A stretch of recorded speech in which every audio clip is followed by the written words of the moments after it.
Deixa eu te perguntar uma coisa. Você gostaria de viver de YouTube? Fazer seu próprio horário, trabalhar de onde você quiser e principalmente gerar muita receita? Pois é, hoje é a sua chance. Isso atrapalha a vida pessoal, essa rotina de ver tanta coisa, de pessoas doentes, famílias chorando, isso, imagino que seja diário isso na tua vida, né? Tu vê isso diariamente, isso atrapalha a tua vida pessoal?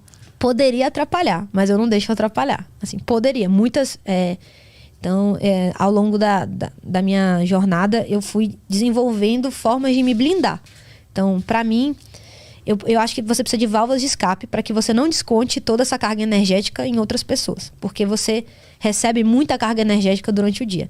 Do paciente, da família, do estresse do local de trabalho, assim, às vezes você tá no pronto-socorro.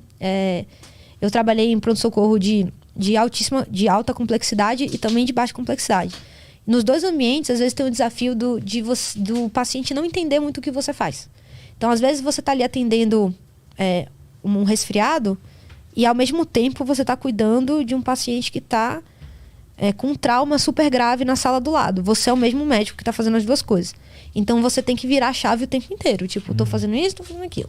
E às vezes é um paciente que não tem a consciência de que você demorou ali 30 minutos para liberar ele porque você estava ocupado com uma coisa super grave. E aí essa pessoa vem com uma carga energética enorme em você, brigar, discutir. Então, assim, você passa por isso o dia inteiro. Se você for bater de frente durante o trabalho, você não vai trabalhar. Certamente, o gestor do seu pronto-socorro não vai te querer lá. Se você for um cara brigão, né? Ou grosseiro. Enfim, você provavelmente não vai conseguir continuar no seu trabalho. Então, você vai absorvendo muita coisa em você.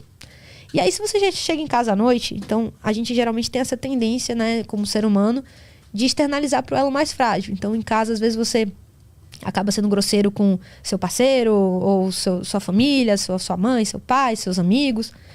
E aí, assim, isso vai destruindo relacionamentos. Você vê, assim, no meio médico você vê.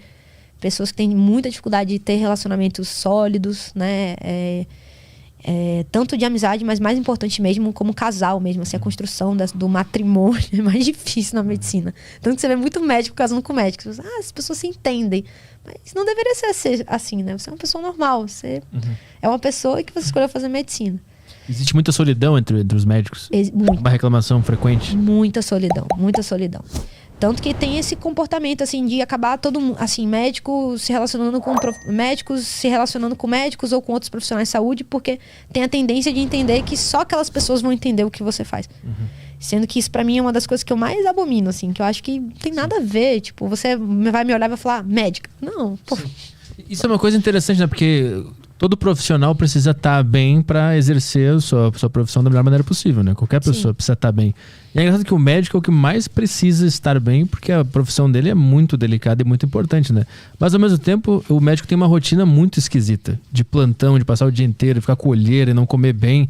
Não é meio contraditório? Por que a rotina do médico é assim? Não devia ser, trabalha 5 horas, vai descansar e volta amanhã. Não devia ser assim? Devia. Eu concordo com você. Eu concordo tanto com você que hoje eu trabalho com isso, né?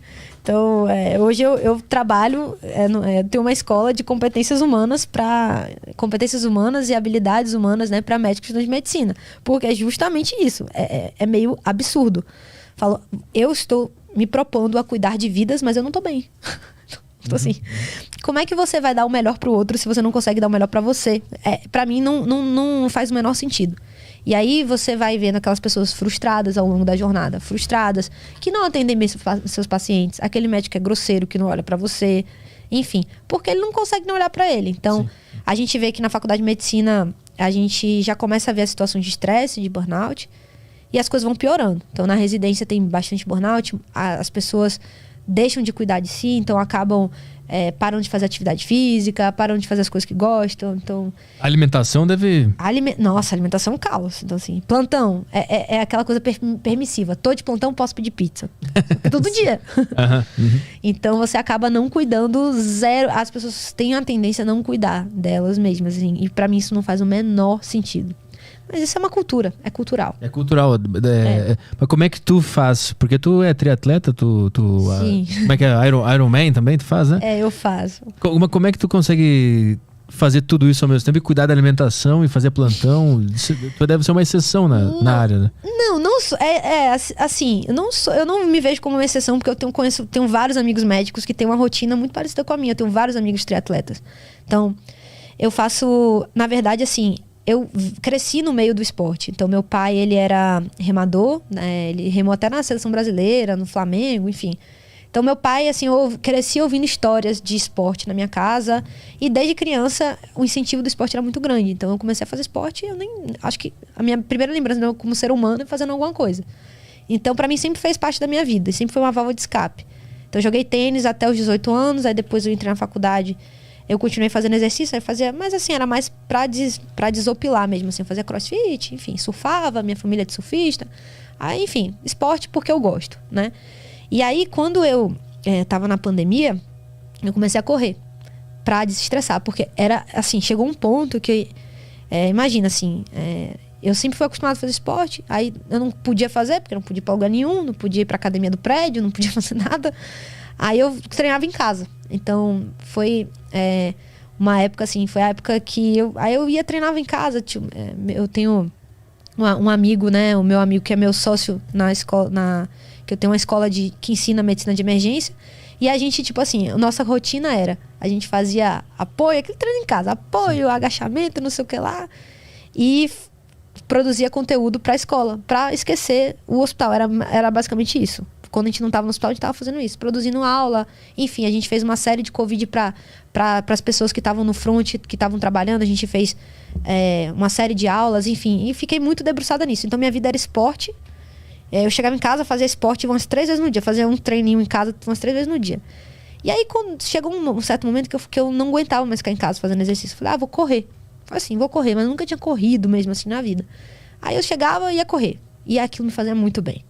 Então, assim, eu comecei a... Eu não ficava mais estressada, eu tava bem, tava feliz. E as pessoas até no hospital perguntavam, o que você tá fazendo? Você chega aqui sorrindo, tipo... Você tá fazendo em casa? Você não tá jogando tênis? Que eu sei, a galera sabia que eu não tava jogando. O que você tá fazendo? Eu tô correndo. E aí eu conheci uma triatleta, que é uma amiga minha, que ela é... Acho que é 10 vezes Ironman, sei lá. Ela é lá do HC, ela era uma das chefes do comitê de crise da pandemia lá. E a gente fez amizade no hospital. Ela é um pouco mais velha do que eu e ela tem muita experiência no esporte. Aí ela virou pra mim e falou assim, você é sua cara. É sua cara, você vai fazer muito bem pra você, pra sua profissão. Porque o triatlo é um esporte muito solitário. Isso é bom. Porque eu já fico com muita gente o dia inteiro. Cuidando de gente, falando com gente inteira. Enfim. E o triatlo é um esporte solitário. Você passa ali 3, 4 horas numa bicicleta sozinho. Você passa 2, 3 horas correndo sozinho. Enfim, nadando, então nem se fala. Só da natureza. E quando eu comecei o triatlon, eu falei, mudou a minha vida, assim, totalmente. E aí, o que parece ser absurdo, nossa, como é que você faz tudo isso? Na verdade, é o que me fez ter rotina. E ter hábitos melhores. Então, você começa a fazer esporte, você começa a ter hábitos melhores, você começa a se alimentar melhor. E virou pra mim uma terapia, assim, algo extremamente, sabe?